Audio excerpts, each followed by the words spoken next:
اعوذ باللہ من الشیطان الرجیم، بسم اللہ الرحمن الرحیم۔ السلام علیکم معزز ناظرین، ایک بار پھر اسلامک انفو اینڈ ہیلتھ میں آپ سب کا خوش آمدید، اور امید کرتا ہوں آپ سب خیر خیریت سے ہوں گے۔ تو دوستوں، آج کا ہمارا ٹاپک ہے میاں بیوی کی لڑائی جھگڑا ختم کرنے کا عمل۔ تو اس سے پہلے میں میاں کے غصے کو کم کرنے کا عمل بتا چکا ہوں، اور آپس میں اتفاق پیدا کرنے والا عمل بھی بتا چکا ہوں، لیکن اگر لڑائی جھگڑا مسلسل رہتا ہو تو آج اس کا بھی ایک عمل میں آپ کو بتاتا ہوں، جس کے ریزلٹس بھی آپ کو جلدی ملیں گے، اور انشاءاللہ آپ کو اس سے کافی فائدہ حاصل ہوگا۔ لیکن اس سے پہلے اگر ابھی تک آپ نے ہمارے چینل کو سبسکرائب نہیں کیا تو پہلے اس کو سبسکرائب کر لیں، تاکہ آنے والی ہر لیٹسٹ ویڈیو آپ کو ملتی رہے۔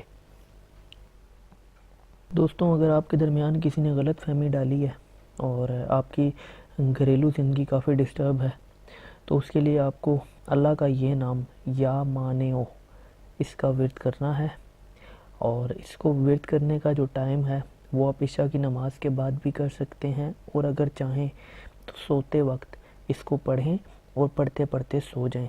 اس کی کوئی کوانٹٹی نہیں ہے، اس کو آپ جتنا چاہیں اتنا پڑھ سکتے ہیں، اور تب تک پڑھ سکتے ہیں جب تک حالات نارمل نہ ہو جائیں۔ چاہے تو میاں بیوی کے لیے پڑھ سکتا ہے، اور اگر بیوی چاہے تو میاں کے لیے پڑھ سکتی ہے۔ اسی طرح آپ جب کسی بھی اس طرح کی مشکلات کا سامنا کریں، یا کوئی شخص آپ کے درمیان غلط فہمیاں ڈال رہا ہو، تب بھی آپ اس لفظ کا ورد کریں، تو انشاءاللہ اللہ تعالیٰ کی غیب سے مدد ہوگی، اور آپ کی تمام پریشانیاں حل ہو جائیں گی۔ تو اس عمل کو تب تک جاری رکھنا ہے جب تک حالات نارمل نہ ہو جائیں، اور کوشش کیجئے گا اس عمل کو وضو کے ساتھ کریں، اور ساتھ ساتھ نماز کی پابندی کریں اگر آپ ایزیلی کر سکتے ہیں تو، کیونکہ ویسے بھی ہمارے اوپر فرض ہے، تو انشاءاللہ اس کے اثرات زیادہ اچھے اور تیز اور جلدی ملیں گے آپ کو۔